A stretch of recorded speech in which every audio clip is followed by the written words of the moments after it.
Paz do Senhor, queridos. Quero pedir permissão, pastor, para tirar aqui, porque minha respiração fica presa e eu acabo morrendo sufocada. Queridos, que alegria! Louvado seja Deus por essa noite, meu Pai amado. Eu sei que o culto é do Senhor. Eu sei que a gente vem aqui para louvá-lo. Esse momento não é para nós, esse momento é para o Senhor, amém?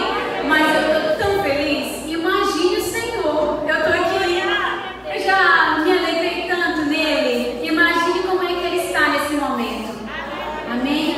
Eu sei que o Senhor está recebendo a sua adoração e ele está feliz com você, assim como ele está muito feliz com a missionária França. Vem aqui, minha querida, eu quero honrar a vida da missionária. Ela é uma mulher de Deus. Ela disse que eu sou gentil, mas só uma pessoa tão doce como ela pode ver doçura em outras pessoas, não é verdade? Vamos dizer assim: obrigado, Senhor, pela vida da missionária França. A senhora é uma mulher de Deus, minha querida. Louvado seja Deus pela vida do pastor Hermilton também, por ela e todas as irmãs que se organizaram para essa noite. Eu vejo tanto carinho aqui, eu vejo carinho em cada detalhe, em cada momento desse culto, nessa noite. Eu vejo muito carinho. Eu vejo carinho quando você estava se organizando em casa para vir, quando você escolheu a roupa, que você decidiu vir aqui. Eu vejo carinho em tudo. Eu vejo carinho nos seus olhos enquanto canta as canções. Eu vejo carinho de Deus em vocês. E eu estou muito feliz por isso. Eu estou feliz porque Deus me honrou com a alegria de estar aqui com vocês. Mas também muito feliz porque tem muitas pessoas aqui que são do meu coração, que eu amo, que são pessoas da minha vida. Eu tenho alunos meus aqui, eu tenho amigos de longas datas. Essa casa aqui é a casa do Senhor, mas também é a minha casa. Eu me sinto em casa. E eu louvo a Deus por essa oportunidade. Amém. Deus abençoe. Bem, queridos, sem mais delongas e tentando priorizar o tempo, porque o tempo é muito precioso. Quando a missionária falou que muitas pessoas não estão conseguindo louvar nesse tempo, não estão conseguindo participar dos cultos, é verdade. E a gente louva a Deus porque nós nos mantemos ainda de pé e conseguimos estar aqui para orar uns com os outros e por aqueles que não podem. Então a gente não pode fraquejar, a gente se mantém firmes e constantes e sempre abundantes na obra do Senhor. Amém? Louvado seja Deus. Nessa noite o tema é muito forte. Nós já cantamos muitas canções e essa última foi muito poderosa. Nós temos cantado sobre a mulher, sobre o chamado da mulher, sobre Deus levantar da mulher. Cada canção aqui, ela declara a criação da mulher como um propósito de Deus singular. Eu sei que a humanidade, ela tem tentado ao longo dos séculos destruir o lugar de honra que Deus tem colocado a mulher. E diante dessa tentativa de destruir esse plano de Deus, ontem eu estava em Zedoca ministrando sobre isso, sobre o plano de Deus ser perfeito quando Ele criou a mulher. E nós temos entendido que a sociedade, a humanidade, ela tem tentado tirar o lugar de honra que Deus deu para ela. Não de ser maior do que o homem ou menor do que o homem, mas ser aquela que completa o homem, torna o homem completo. Nós somos incompletas sem eles e eles são incompletos sem nós. Por isso que nós somos tirados da costela dele para completá-lo. Eu sei que é difícil vocês glorificarem com a máscara, mas sintam que essa máscara é como se fosse um abraço de Deus, amém? Sintam que essa máscara está abraçando você, porque se você não sentir isso, você não vai se concentrar e aí vai tomar sua atenção e você não vai entender o que Deus tem para nós. O nosso tema é a mulher chamada para mulheres chamadas para o reino em tempos difíceis. Que tema pertinente para esse momento, não é verdade? Nós somos chamadas para o reino, isso é um fato. E são tempos difíceis, é um fato. Amém? E hoje nós vamos ter como texto base o texto que está no livro de Esther, capítulo 4. Se você puder acompanhar, abra sua Bíblia no livro de Esther, no capítulo 4, no verso 14. Para quem não tem Bíblia, pode acompanhar pelo telão, mas se você tem a Bíblia, é bom fazer uso dela. Todo mundo encontrou no livro de Esther, capítulo 4, verso 14. Diz assim, queridos: porque se de todo te calares nesse tempo, socorro e livramento de outra parte virá para os judeus, mas tu e a casa de teu pai perecereis. E quem sabe se para tal tempo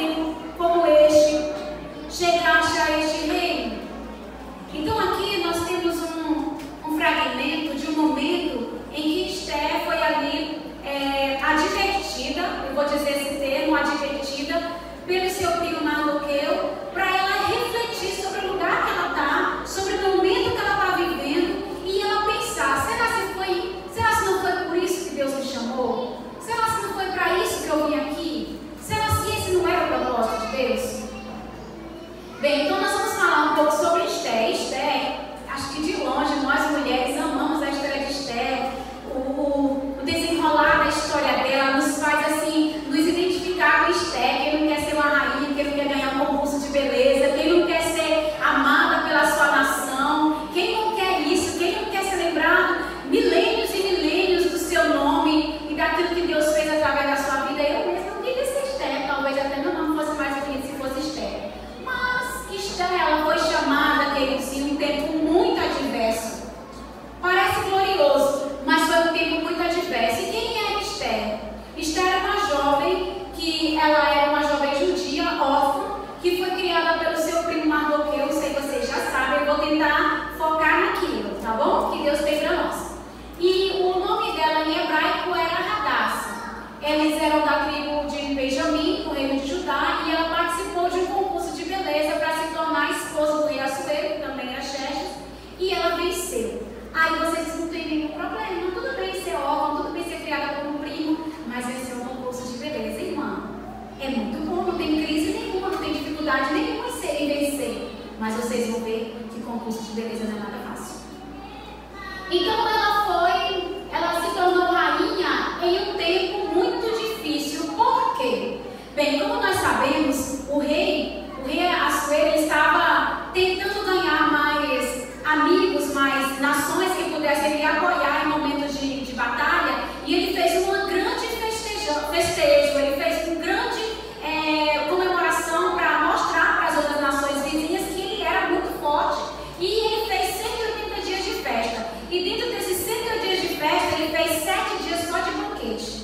Agora vocês imaginem, eu não costumo fazer muita festa lá em casa, mas se vocês se organizarem para fazer uma festa, exige muito tempo, planejamento, dinheiro, desgaste emocional, porque a gente fica emocionalmente abalado, desgaste físico, porque você se cansa lutando para deixar tudo organizado e perfeito, e você fica 2 dias de festa. Imagine 7 dias. 7 dias com muitas pessoas em um mesmo lugar, bebendo e comendo 7 dias sem parar. Bem, a Bíblia não deixa claro, mas a rainha Esther, ela tinha um palácio, assim como o rei Assuero também tinha um palácio.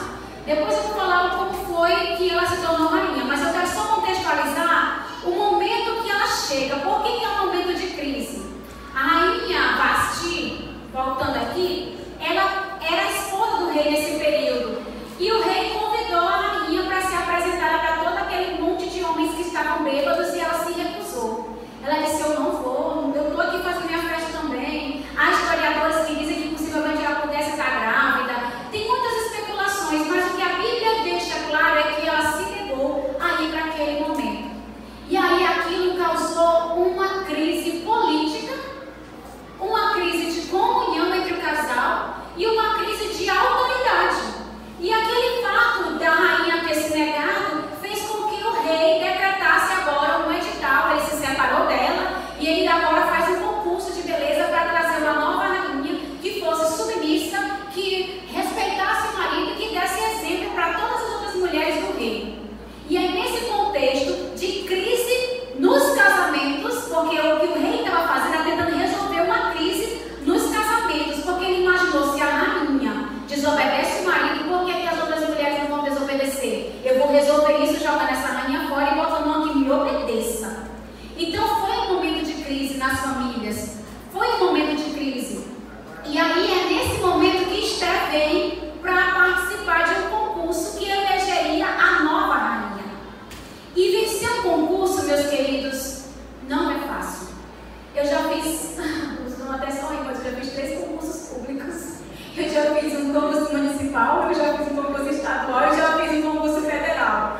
E pela misericórdia do Senhor, eu passei nos 3, mas eu tenho que dizer, a cada nível que eu subia, era uma dor maior, era um sofrimento maior, era um estudo mais apurado, eram noites afastadas dos meus filhos e do meu marido para poder ganhar aquele mérito. Então, e nem era um concurso de beleza, era um concurso acadêmico, era intelectual. Agora, e de beleza?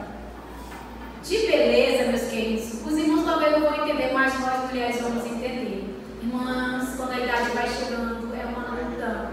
Sabe, é os hormônios, é o colágeno, são essas coisas que vão indo embora, que vão desaparecendo, são os cabelos que a gente tem que estar cuidando, é a pele que tem que estar renovando, e a gente nem está no concurso. Imagine o que Esther passou, um mês. Se vocês não fizeram, a Fran vai saber, drenagem, minha gente, aquilo não é bom. Massagens fortes para tentar tirar a gordura do lugar que ela não poderia estar. Os olhos, um óleo cheiroso é bom um momento. Imagine 30 dias com óleo o tempo inteiro, se lambuzando de óleo, aquilo ali começa agradável, mas vai ficando cansativo, doloroso, desgastante. E aí você ainda tem a coleguinha do lado que também está fazendo o mesmo tratamento, dizendo, eu estou ficando bonita, eu estou ganhando, vou ficar melhor. E aquela disputa abala o nosso emocional. Você pensa, eu não estou perdendo peso o suficiente, eu não estou com o cabelo liso o suficiente, eu não estou com a pele limpa o suficiente. E você olha para os outros e você começa a dizer, Senhor, eu não vou ganhar esse negócio. E come menos e corre mais e malha, e faz drenagem, faz lipo, faz botox, faz tudo. Botox dói, só para você saber. E nesse tempo não tinha a tecnologia que tem hoje, então era muito esforço para ficar bonita. Era um tratamento doloroso, emocionalmente e físico. Talvez vocês estão achando engraçado, mas o que eu estou falando não é brincadeira, não. A gente não consegue projetar como era aquele período que Esther ficou, não. A gente acha que era glamour, mas não era só glamour, não. Era muita pressão emocional e pressão psicológica.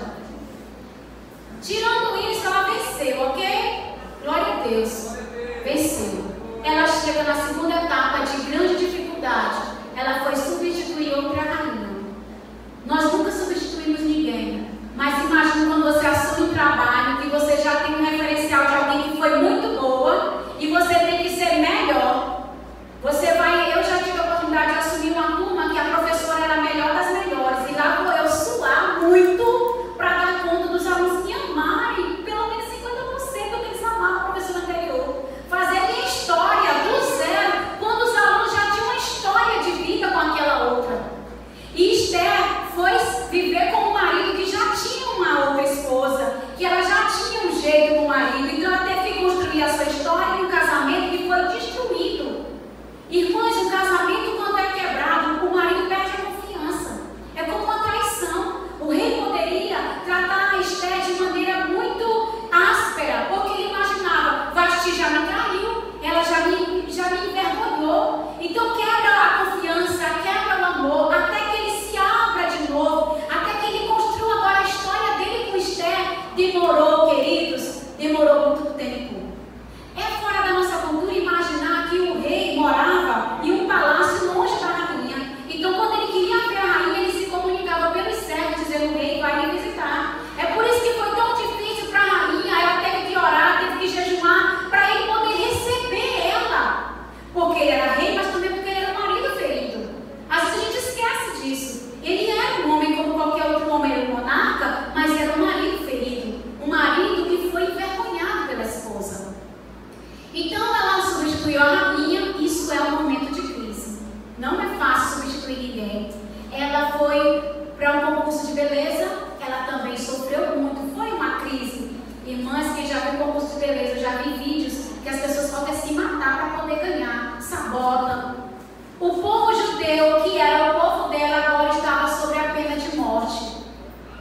Aí eu penso, Esther poderia nem ligar, né? Ela poderia dizer assim: eu estou aqui, estou tranquila, ele não sabe minha origem, ele não me conhece, eu quero construir meu caminho com meu marido, me casei agora, eu quero só ser amada, quem quiser morrer pode morrer. Mas o texto que nós lemos, o que foi que Mardoqueu disse para ela: se você ficar calada, eu estou só usando outra versão, mas é o mesmo texto. Se você ficar calada nessa hora, socorro e livramento virão de outra parte para os judeus. Ou seja, o que ele está dizendo aqui, queridos? Se tem uma coisa que Deus não desampara, é o povo seu. Ele faz o céu parar, o mundo se mover, ele sacode a terra, ele mesmo com a mão dele, ele não precisa de homem para fazer. Ele faz sozinho. Se ele quiser livrar o povo, se ele decidir, agora vai acabar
quê? Ela decidiu se calar. Ela estava em um lugar privilegiado e ela não usou disso. Aí ele diz: quem sabe se não foi para um momento como esse que você foi chamada, que você está nessa posição de rainha. Será que não foi para isso, minha querida? Olha aqui o humilde ele dizendo. Ele diz assim: será que não foi para isso que você se tornou rainha? Então a gente vê que o conselho de Mardoqueu ele abrange 3 princípios importantes. O primeiro princípio é que nenhuma posição privilegiada está isenta uma pessoa da responsabilidade de responder ao chamado de Deus. Nenhuma posição privilegiada. Porque você é o vereador, não vai te isentar de responder a sua responsabilidade. Porque é o prefeito, não vai te isentar. Minha irmã, eu só sou uma cozinheira, isso não vai te isentar. Nada te isenta da sua responsabilidade. Às vezes a pessoa diz assim: eu estou num lugar tão inferior, mas você tem uma responsabilidade naquele lugar. Independente do nível e do lugar, você tem uma responsabilidade e você tem que arcar com ela. Nada te isenta disso. O segundo princípio é que ele diz que apesar da situação parecer perdida, Deus não está de mãos atadas. Tem gente que acha que o Senhor perdeu o controle nesse momento. Tem gente que acha que em março do ano passado, quando as escolas fecharam, quando tudo parou, quando a gente se trancou dentro de casa, as pessoas acharam que Deus tinha perdido o controle. Sabia que tem gente que achou? Infelizmente, tem crentes que também acharam que Deus perdeu o controle. Mas Ele não perdeu o controle. Nesse momento, nesse lugar que nós estamos, existem muitas outras pessoas que estão achando que Deus perdeu o controle. Mas eu tenho que te dizer, e eu vim para te lembrar, Ele está no controle, louvado seja por isso. E o terceiro princípio: uma oportunidade dada por Deus é um privilégio para a pessoa que a recebe. Sabe? Às vezes a gente pensa assim: se eu estivesse em outro lugar, se eu fizesse de outra forma, talvez seria melhor. Mas não importa o lugar que você esteja, é sempre um privilégio. É um privilégio estar aqui, mas é um privilégio estar aí. É um privilégio estar ali. É um privilégio estar lá na secretaria. É um privilégio. É um privilégio de Deus. Ele nos chamou. Então Deus chama e capacita. Ele levanta a gente. Aí você pensa: eu não vou conseguir, Senhor. Eu não sei cantar, mas Ele te capacita.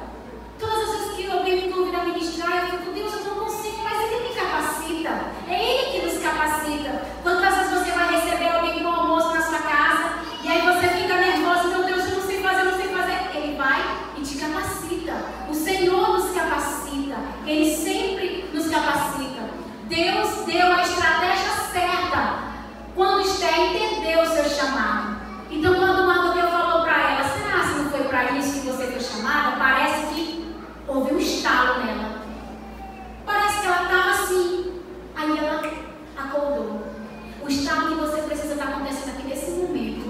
O estalo que você precisa ir aqui e agora. Você precisa entender onde quer que você esteja, qual seja o seu contexto. Você foi chamada para aquele lugar. Para aquele lugar. E ali é o privilégio de Deus, você está ali. Tem pessoas que estão trabalhando como na limpeza, é um privilégio de Deus para estar ali. Tem pessoas que estão em cargos de autogestão, é um privilégio que Deus deu para estar ali. Ser grato em todo tempo, honrando em todo tempo, fiel em todo tempo. E a Bíblia nos ensina que quem é fiel no pouco, sobre o muito é colocado. Então a nossa estalo, essa chave que tem que rodar em nós, é o entendimento de que ser mãe, ser avó, ser esposa, ser filha, é um lugar de privilégio. Essa chave tem que ser rodada. Porque Esther, quando ela entendeu o chamado, Deus deu a estratégia certa. Ela orou, ela jejuou, ela chamou as suas moças, o povo inteiro jejuou e Deus deu o livramento. Esther aprendeu a se preparar. A Esther aprendeu a se preparar não só fisicamente, quando ela estava lá se preparando para o concurso para ser escolhida como rainha. Ela também foi preparada espiritualmente. E aí eu me lembro: mulher que não jejuma tem algum problema que ainda não foi resolvido. Jejum é importante para a nossa vida como mulher. E aí não importa qual seja o seu lugar, qual seja o seu... eu nem prego, eu nem canto na igreja, eu nem canto gente jejuma para ter saúde espiritual. Saúde. Por que você come? Para ter saúde física. E por que você jejuma? Para ter saúde espiritual. Amém? Então ela entendeu que havia um preparo também espiritual. E aí eu pergunto para vocês, o que é que a gente aprende com Estélias, queridos? A gente tem que aprender a entender o nosso chamado. Sabe? Enquanto eu estou aqui falando, vocês vão aí passando assim, uma revisão assim, na vida de vocês. Vocês pensam, onde é que eu estou? O que é esse chamado? Para que Deus me chamou? E depois que você entender qual é o seu chamado, você precisa aceitar o seu chamado. Ser grata por aquele momento. Eu me lembro quando eu era jovem, a minha mãe era professora, e eu dizia, não quero ser professora, não quero. Eu quero ser qualquer coisa, mas não quero ser professora. E a minha vida foi caminhando, e aí acabei entrando no magistério. Rapidamente, ainda com 18 anos, fiz meu primeiro concurso, já fui aprovada, e fui caminhando no magistério, e aqui ficava assim, meu Deus, eu não queria ser professora.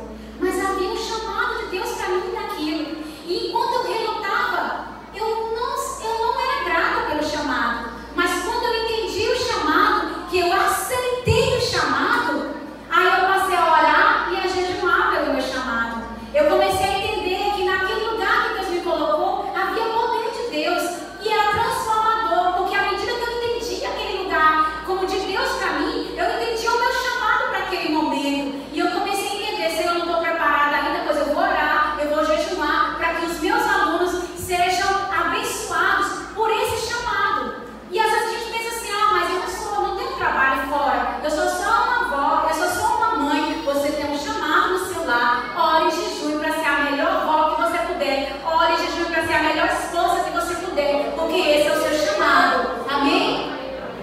Aleluia! Queridos, qual é o seu chamado? Vocês já se pararam para se perguntar? Meu Deus, qual é o meu chamado? Eu me lembro que eu sempre perguntava assim, eu não tenho nenhum dom. Eu sempre falava, não tenho nenhum dom. Meu pai, eu não tenho nenhum dom. E a gente precisa identificar como foi que Deus nos chamou e como é que Ele quer nos usar. Eu sempre falo, eu trabalho com as irmãs, ministrava EBD com as irmãs do ciclo de oração, agora estou trabalhando com jovens, mas a minha vida como professora de escola bíblica sempre foi com as irmãs casadas. E eu sempre dou exemplos de coisas do cotidiano de mulheres. Então, tem mulher que tem o chamado para cozinhar que, meu Deus, é poderoso. Quando a gente come a comida, parece que é o amor dela ali naquele comida. Parece que ela abraça a gente com a comida. Tem tanto prazer em servir a mesa. Tem tanto prazer em colocar a comida. Ali é um chamado poderoso. Já tem mulheres que são muito boas mães, educando os filhos dela estão tão limpos, tão cheirosos, sempre na igreja, são perfeitamente educados. A gente olha e diz, uau, os filhos daquela irmã ali são interessantes. Vocês já pararam para pensar alguém assim, você olha e diz, meu Deus, o filho daquela irmã ali é um exemplo na igreja, porque ela tem um dom, ela tem um chamado para cuidar. O marido anda bem, organizado, a casa é cheirosa. Coisa boa entrar numa casa que a pessoa tem o dom de cuidar. Vocês já perceberam? As vasilhas bem cuidadas, os filhos bem asseados. Eu já vi uma senhorinha que ela não sabia ler, mas a casa dela era tão cheirosa. Ela não sabia ler, mas os filhos todos se formaram. Ela não sabia ler, mas ela ficava, agora é a hora de fazer a tarefa. Eu não sei o que está escrito aí não, você vai fazer agora. Agora é a hora de arrumar a casa, você não sei o que você está fazendo, mas vem fazer. Ali era um chamado. Existe muito poder no chamado. Existe muito poder em você identificar o seu chamado.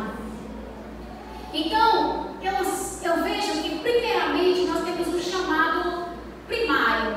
Nós somos chamados para ser filhos, filhas. No Salmo 127, verso 3 diz assim, herança do Senhor são os filhos, o fruto do ventre, o seu galardão. Vamos esquecer todas as outras coisas, vamos nos lembrar como filhas. Todas nós somos filhas. Nós somos o fruto do ventre da nossa mãe e nós somos o seu galardão. Como é bom a mãe se orgulhar da gente. Como é bom uma mãe dizer, essa é minha filha, essa é minha filha. E fazer assim, essa é minha filha. Com orgulho, com amor, com gratidão.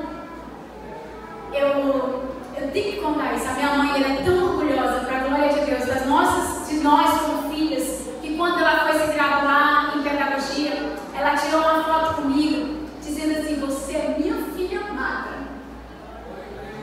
E às vezes a gente se esquece que a gente é amada. A gente fica tão cansada das coisas, das lutas, que a gente se esquece que é amada. Talvez sua mamãe já partiu, mas você ainda tem um paizão grande, todo poderoso, que ama você, que te abraça quando você sofre, quando você chora. E eu sinto que Ele está aqui nessa noite abraçando você, dizendo que você é herança dEle, que você é herança dEle e que você é amada. Quantas pessoas destroem os nossos sonhos, destroem a nossa vida, tirando de nós esse amor, arrancando de nós o privilégio que é ser amada. Então, primeiro de tudo, você é filha. E em segundo lugar, você também é esposa. Olha o que Provérbios, Salomão diz no capítulo 18, verso 22. Quem encontra uma esposa encontra algo excelente, recebe uma bênção, né, do Senhor. Aleluia! Olha que coisa poderosa.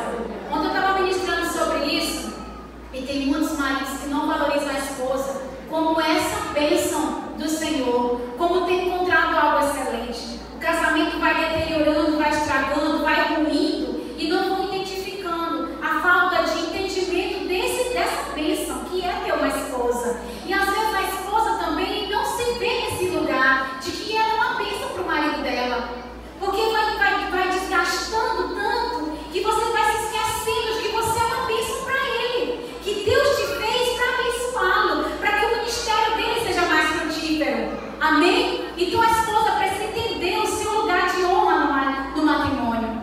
E depois você é mãe. Filhos, seus filhos se levantam e a elogiam. Seu marido também a elogia, dizendo: muitas mulheres são exemplares, mas você supera todas.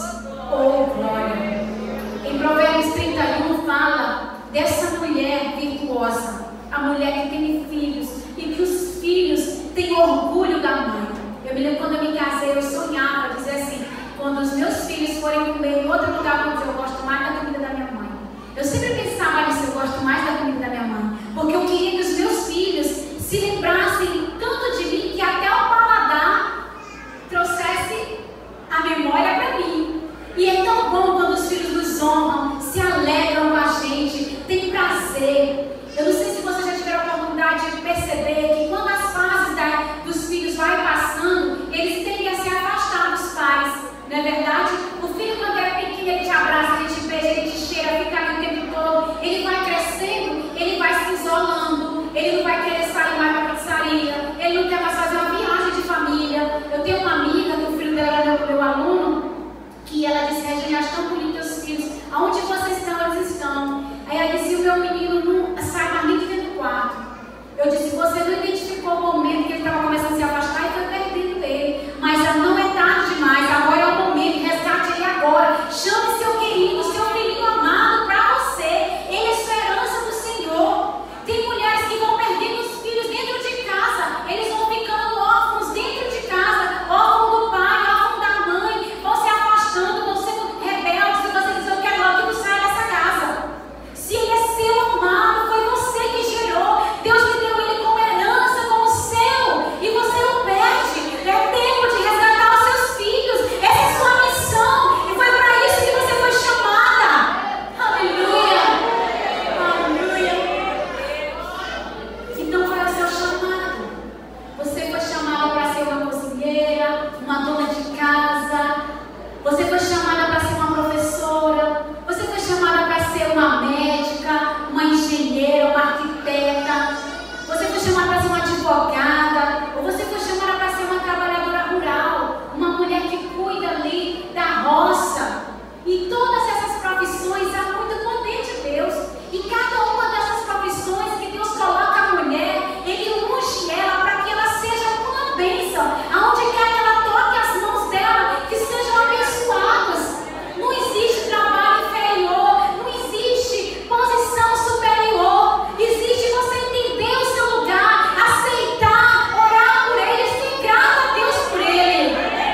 pessoas, sou mãe, sou esposa, professora de escola bíblica, tenho várias atividades que eu desenvolvo, mas eu tenho um propósito.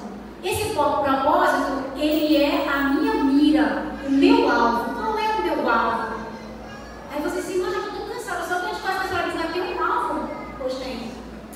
O seu alvo é conduzir para Cristo. O seu chamado é em vários lugares, mas o seu propósito é um só, para Jesus. Esse é o seu chamado, esse é o seu propósito. O seu propósito é salvação. Salvação da sua casa, salvação do seu trabalho, salvação do seu casamento, salvação da sua família, salvação. Esse é o seu chamado. Tem pessoas que acham assim, eu fui chamado para ser professor e pronto. Se você não ganhar vidas lá, você não está alcançando o seu propósito.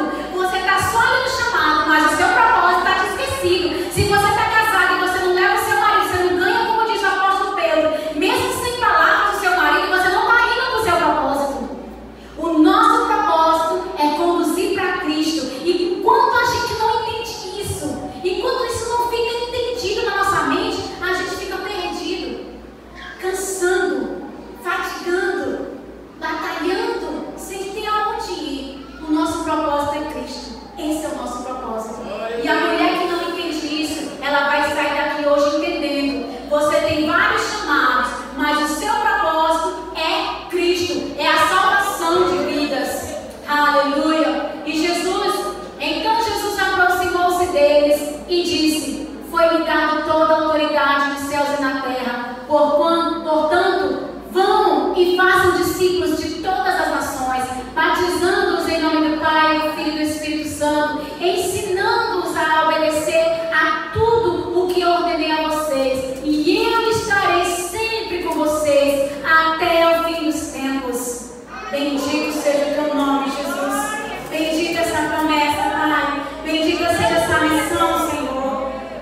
Quando a mulher é chamada, ela é sempre chamada em tempo de crise. Nós não estamos em crise não é só porque estamos na pandemia, não. Nós não estamos em crise não é só porque o mundo está parado, não. Nós não estamos em crise não é só porque o dólar fica oscilando, porque a gente está sem trabalho. A gente está em crise o tempo todo, porque a Bíblia diz que o mundo jaz no maligno. E o Senhor nos chamou, queridos, foi para fazer isso aqui, em tempo e fora de tempo, anunciando o Evangelho na nossa casa, entre os nossos filhos, com o nosso marido, aonde quer que nós formos. Isso é o nosso chamado, é nesse propósito que o Senhor nos preparou. Nós somos levantados para a glória dele, para esse propósito. Aleluia! E a gente se esquece que a gente tem que fazer isso. Eu sempre falo, quando eu estava no departamento de discipulado, eu sempre entendi assim, que se eu cuido da minha casa, evangelizando os meus, não precisa vir um missionário lá de fora. Não tem necessidade nenhuma. Se cada crente nessa congregação cuida fervorosamente dos seus, não precisa outra pessoa vir evangelizar. Se cada um de nós assume a sua casa como seu campo missionário, como seu chamado, como seu propósito, levar para Cristo, não precisa de outro. Mas a gente relega, a gente descansa, a gente acha assim, vai ter uma campanha.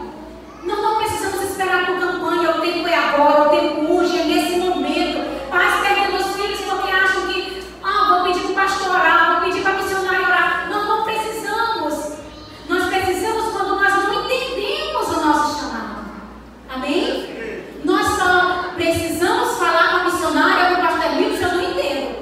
Eu não entendo que eu tenho essa missão de Deus que já está sobre a minha vida e eu tenho que abraçar e fazer. Até que eu entenda, eu peço ajuda. Mas a partir do momento, aí eu vou dizer para vocês, vocês já estão entendendo aqui agora. Está todo mundo com a mente sã e entendendo o que eu estou dizendo. Qual é o seu campo missionário? A sua? A sua? Fala mais alto para você entender. Qual é o seu campo missionário? A sua? Amém, Jesus. Então, é jejuar e orar. E chorar. Chorar, jejuar e orar. Orar, jejuar e chorar. Amém? Não é fácil. Não é fácil. E foi para isso que nós fomos chamadas, para o reino de Deus. Em tempos difíceis. O tempo difícil não é só agora, não. A pandemia vai até passar, se for da vontade do Senhor, mas outras crises virão. Até que Ele venha. Até que nós ouçamos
posso mergulhar.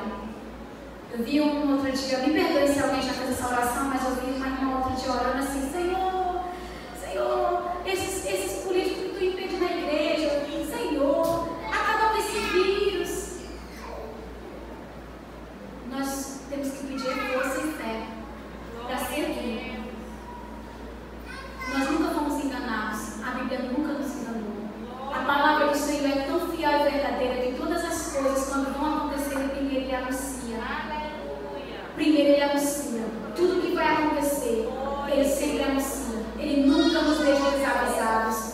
Inclusive, em todo o tempo, no Antigo Testamento, Ele apontava para Cristo, já apontava para a salvação eterna. Em Jesus já dizia: eu voltarei e levarei vocês para mim mesmo, para que aonde eu estiver, estejais vós também. Ele dizia que por causa da iniquidade se aumentar, o amor de muitos esfriaria. Ele dizia isso. Há alguma coisa que está acontecendo que não tenha sido predito na palavra do Senhor? Não. Rumores de guerra, doenças, epidemias, pandemias, maremotos. Havia alguma coisa? A ciência se multiplicando. Há alguma coisa nesse tempo que não tenha sido predita nessa palavra? Se há alguma coisa, eu desconheço. Tudo que nós temos vivido foi predito aqui. Mas Ele diz: eu estarei convosco todo o tempo. Tudo que Ele espera é que nós confiemos nele. Ele se agrada daqueles que confiam nele. O nosso problema é que a gente não consegue confiar. Mas nós devemos orar: Senhor, aumenta a minha força de confiança. Aumenta em mim. Tira de mim o medo, Senhor, e o pavor. Tira de mim o medo e o pavor. Eu estou lendo um livro que trata sobre ansiedade.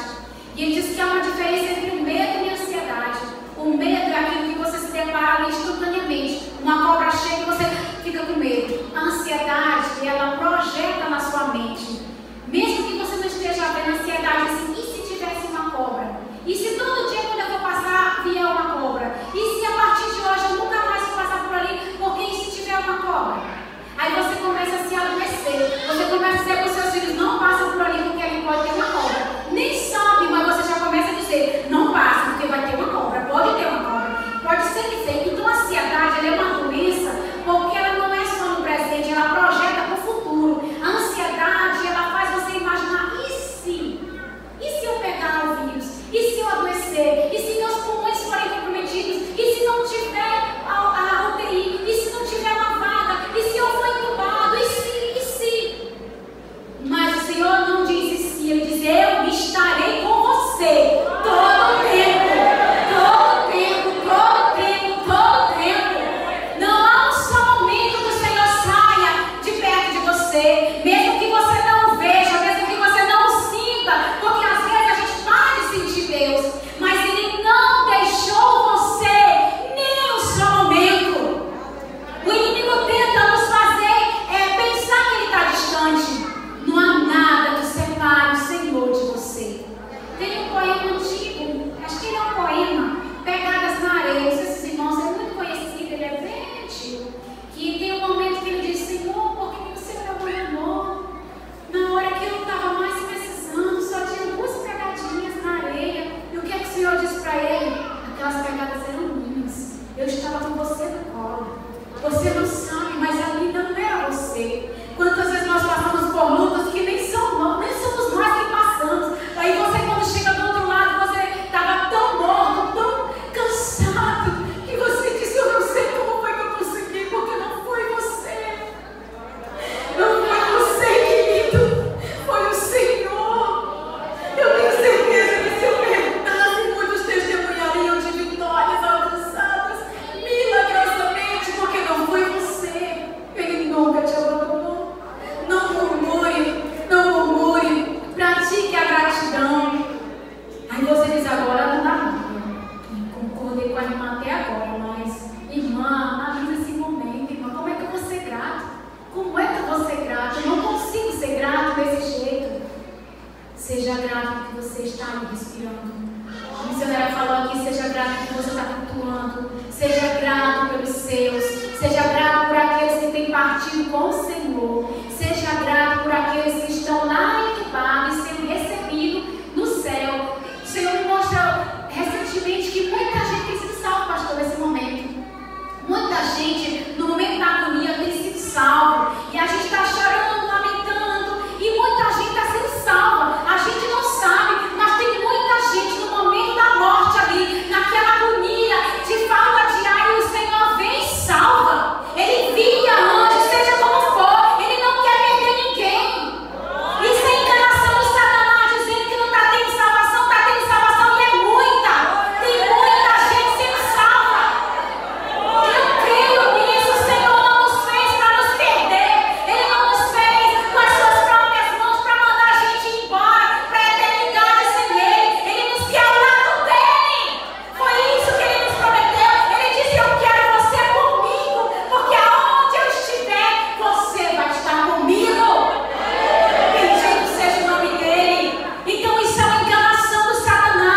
ele curado aqui, mas quero salvo. Amém? Eu não estou fazendo apologia à morte, eu estou fazendo apologia à vida, eu estou fazendo apologia à salvação. É nesse tempo, existe um exército que está sendo recebido dos céus, existe muita gente que está abraçando a eternidade com Deus e a gente nem sabe. Acredita nisso? Eu me lembro que quando começaram as mortes, uma amiga muito querida nossa do campus, a professora Carol, ela faleceu. Irmãos, me abalou tanto mesmo, que a única coisa que eu pensava, porque a Carol, ela não era crente, né? Mas era uma pessoa de luz. E sempre quando eu postava algum vídeo no meu canal, que eu tenho um canal de ministração no YouTube, ou mesmo no status, ou quando ela me via no campus, ela sempre dizia: você é uma mulher de luz. Eu posto tanto, eu vejo Jesus em você. E ela sempre falava de Jesus. A única coisa, quando ela me via, ela falava de Jesus.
chamado. Acredite no seu chamado. Viva o seu chamado. Esse é o tempo que nós precisamos reconhecer o chamado de Deus. Reconheça o chamado de Deus. Mulheres, vocês são uma bênção do Senhor. E eu quero